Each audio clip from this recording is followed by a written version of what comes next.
Joining us now is Brigadier General Mark Kimmett. He is the former Assistant Secretary of State for Political Military Affairs under George W. Bush. And let's just get a sense of the big picture of what we're seeing in Ukraine.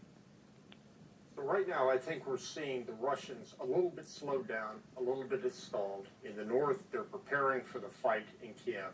But I suspect they're not real happy with what's happening down here. More than likely, they had wanted to be in Odessa by now. Significant for them to take that warm water port.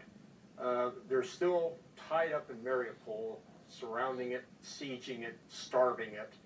But right now, the real focus seems to be what's happening in Kyiv. Because they would have wanted to push forward from the south, basically. And what they're trying to do is they're trying to own this entire area.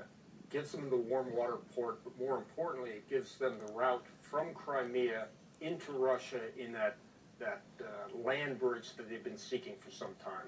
So let's look at Kyiv, because it does seem that with this curfew here over the next couple of days, and this includes during the day, if you're in Kyiv, you can go to a bomb shelter, but that's it. You're not supposed to be out and about. Yeah, I think we have to put this in perspective. If there is urban combat, and if the Russians want to take Kyiv, it will be the largest urban combat in history. 3 times the size of Aleppo, 3 times the size of Stalingrad. The Russians are going to have to take 350 square miles of territory. Question is, do they have the troops? Do they have the capability? Do they have the skill to do that? But it would be huge. And the resistance that they're facing is stiff. Do you doubt they can do that? It's up to a number of factors. Number one, will President Zelensky allow weeks and weeks of urban combat to go on? Number two, do the Russians have enough troops? And number three, do the Russians have enough skills?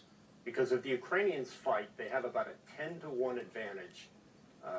In this map, you can see the Russians are slowly trying to encircle Kyiv from this side and this side. Because once they can encircle it, they'll go into their next tactic. They'll siege it, they'll shell it, they'll try to starve it, and then they will storm it. It's going to be a tough fight. To what end? What does Vladimir Putin walk away with, considering what that will cost him? In military theory, it's called the center of gravity. It's that area or that thing that if you can take it, you have destroyed the enemy's will to fight and capability to fight. Clearly, that's the capital of Kyiv. It's not only the largest city in Ukraine, but it's also the government head. If he can topple the government, change out the government, then he succeeded.